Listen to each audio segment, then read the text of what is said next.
You're a leader, you might have noticed this, na dati leadership felt more straightforward. You guide your team, you support them, you focus on results, but over time, parang may nadagdag. You start thinking more about your team.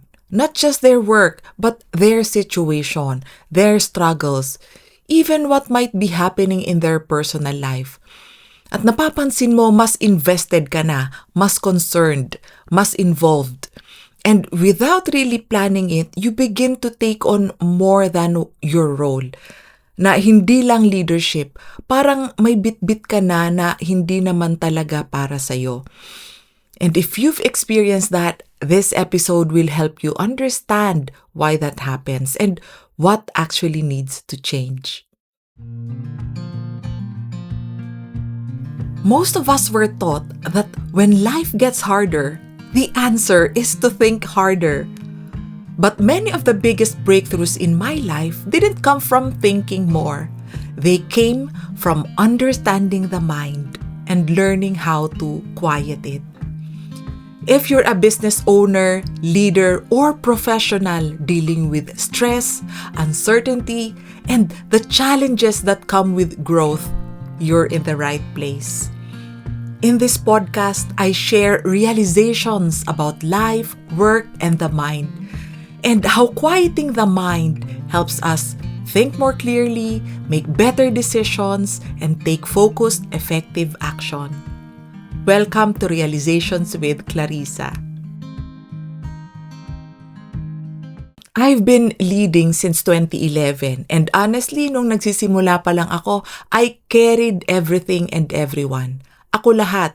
Ako yung nagte-training, ako yung nagpe-present, ako yung sumasagot sa lahat ng questions. Anytime na may kailangan, nandyan ako. Even on Sundays, even late at night.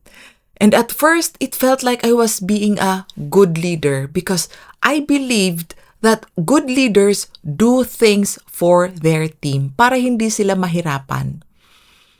But over time, napansin ko, I was always tired. At wala akong time for other parts of my life.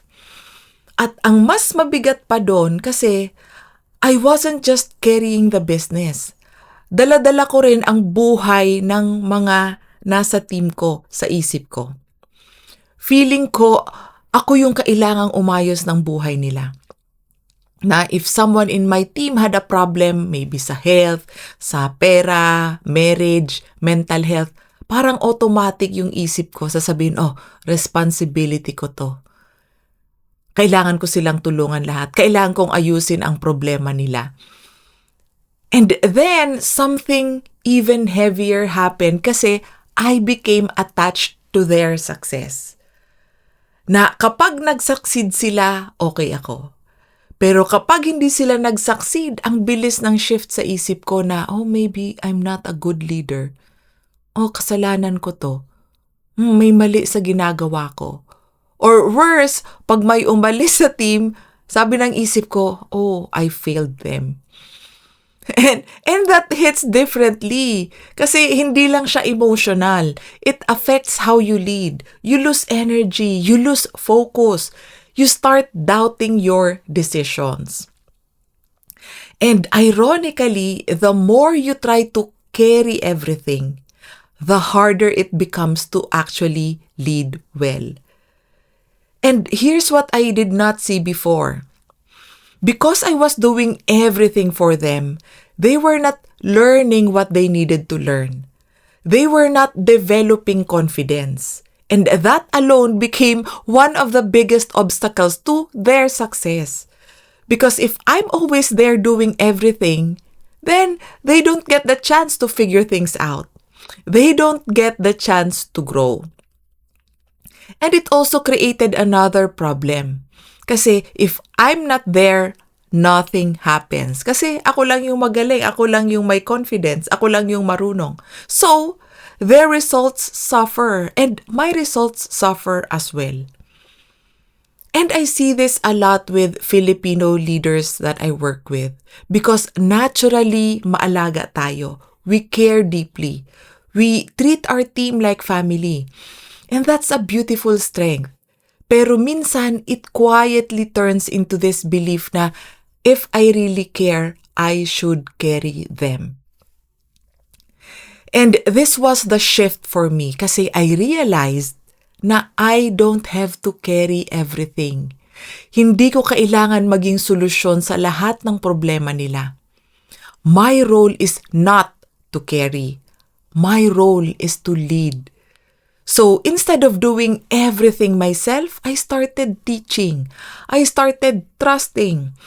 I gave them space to learn. I allowed them to try, to grow, to make their own mistakes, and to take ownership.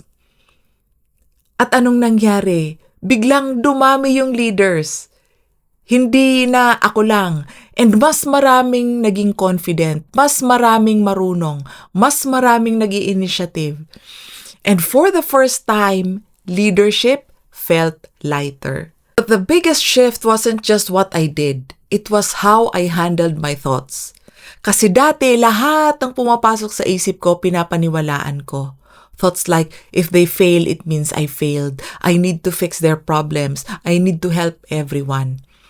But now, I see my thoughts differently. They're just thoughts. Hindi ko kailangang paniwalaan lahat. So, when those thoughts come, I just notice them. Ayan ulit siya. I don't fight them. I don't follow them. I just let them pass. Pero minsan, syempre, meron namang useful sa thoughts. Like, what I need to do, what I need to address, what I can learn, and so on. Pag ganun, of course, I act on them. Otherwise, kung hindi helpful ang thought, I just clear my mind. And when my mind is clear, I actually lead better. I can focus on what truly matters. I can put my attention on what really needs my leadership. So, if leadership feels heavy for you right now, maybe it's not because you're doing it wrong. Maybe you're just carrying more than what's yours to carry. Now, what if your job is not to carry your team, but to help them carry themselves? What if you don't need to prove you're a good leader by how much you sacrifice, but by how well your team grows without depending on you? And if you're noticing that you keep going back to the same patterns of overthinking, self-doubt, feeling responsible for everything, and kahit aware ka na, kahit you're trying to change it, but leadership still feels heavy. That's exactly the kind of pattern we work on inside the 7-day mental fitness challenge. Kasi most of the time, it's not leadership itself that's heavy. It's the way our mind relates to it. Inside the challenge, you won't just understand this intellectually, but you will start to notice when you are carrying what's not yours, and when your mind is taking on too much responsibility, and when pressure starts building inside you. And more importantly, you will learn how to step back from that so you can lead without carrying everything. So, instead of feeling drained, you start to have more energy, more space, better focus, and you lead in a way that actually helps your team grow without depending on you. If you want to experience that shift for yourself, you can start the 7-day mental fitness challenge today. The link is in the description.